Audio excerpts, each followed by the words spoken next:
My name is Stan Tenen, and I'm the Director of Research for the Meru Foundation, and I'm assuming that most of you already know that. This is an update of some recent work. For the first time, I think we are able to show a provisional presentation of how the letters are related to hand gestures. And if you recall, that's very important for our thesis. The basis of one of the most important ideas that we have is that the text of Genesis and perhaps other canonized portions of canonized texts, of sacred texts, record letter-by-letter meditations. And if you recall, in the past, we were basing all of our letters on shadows of this shape, which we've identified as a flame initially. We also identified it, put that down, as the model of a fruit, with this being the seed, this being the fruit tree, and this being the volume of the fruit, such as an apple, and thus fitting the description in the introduction to the Zohar of a fruit tree, which is here, yielding fruit whose seed is in itself. And this is a model, as I've said on the Matrix of Meaning for Sacred Alphabets tape, of naked recursion, a minimum geometric representation of the propensity of the universe to propagate itself, to recur, to re-embed itself, to put a new seed capable of growing into a tree with new fruit inside of every fruit on the tree. Continuous self-embedment. And as we know mathematically, self-embedment is a model for hyperdimensionality, and it's part of our thesis that hyperdimensional mathematical concepts relate to the space in which consciousness takes place. But there's a major problem with our thesis as we presented it over the years, and that is it's been difficult to understand how you could turn this form around in your mind's eye so as to display the letters of the alphabet in the order given in a sacred text. If you can't turn the model around to display the letters in order, then you can't do the meditation. And to do that means you have to be able to visualize this form and rotate it somehow in your mind. Well, to make our long story short, and based on the material presented in a Matrix of Meaning for Sacred Alphabets, we've also identified the form as a model human hand. And here's a somewhat bigger one than we've had in the previous models. And as you can see, it's got a thumb, and there's a tip. And this represents the highest point of consciousness. This is where the star of seeds would be in a fruit. This is our mind. And out here we've got 4 fingers. You could almost say they are 4 rivers feeding the tree of life. Let me get it upside down here so you can see it. The tree in the middle of Eden. If you look at it this way, you could actually see how the model, put the other one down, could represent, if I rotate it, makes it a disc plane.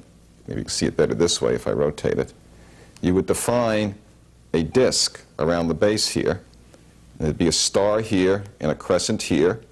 This is a reflector. This is a source. So you can identify this with the sun and this with the moon if you'd like. This with inside and this with outside. This is the seed. This again is the fruit. And the whole model is a model human hand. There would be 3 hands together, or 6 in some other configurations, that would make the whole fruit, and it depends on how it's arranged. I'll show you that hand very directly. This is important. If you look at a model fruit, here is an apple.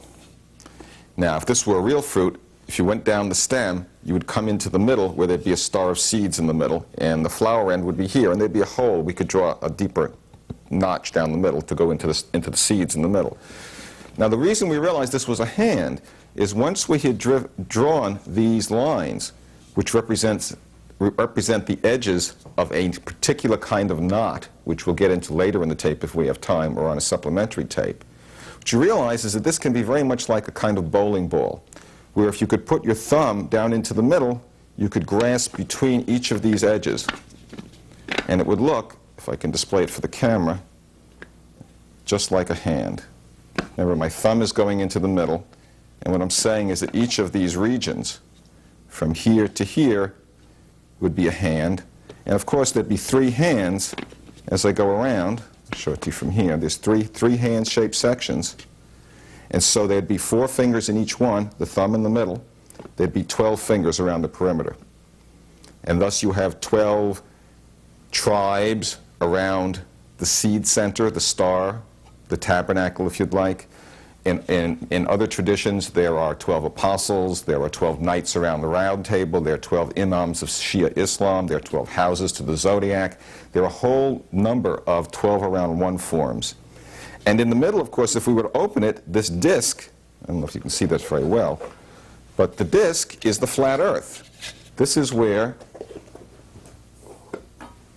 I'll put it inside, maybe you can see the hand in there.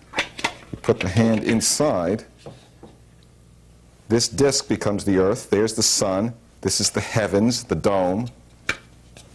And what we've got in our model, again, is a model hand. Now, why a model hand? Well, now we're going to get back to the discussion. The hand, the human hand, is a form that is automatically possible to be visualized by human beings.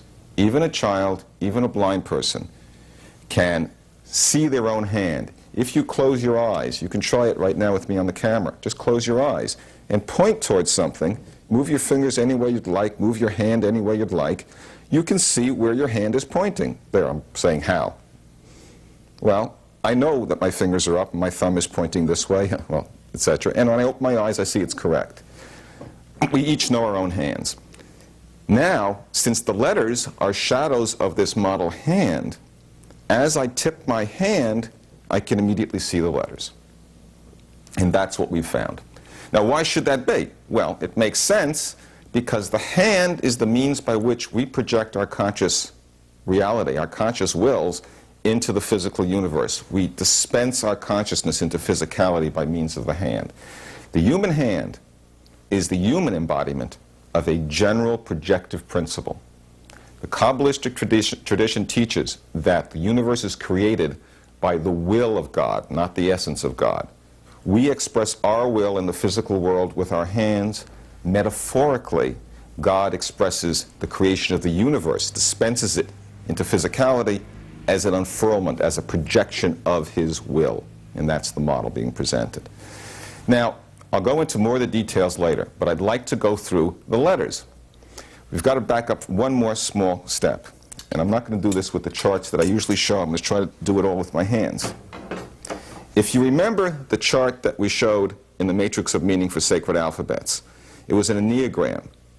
3 levels of Enneagram, 3 levels of 9. Well, if my thumbs go together in the middle, then I've got 9 points here. And we could go from Aleph to Beit to Gimel to Dalet to Hey to Vav to Zayin to Chet to Tet, using the Hebrew names. And we could continue that Yod, Chaf, Lamed, Mem, Nun, Samech, Ayin, Pei, Tzem, final Nun, final Fei, final Tzadi.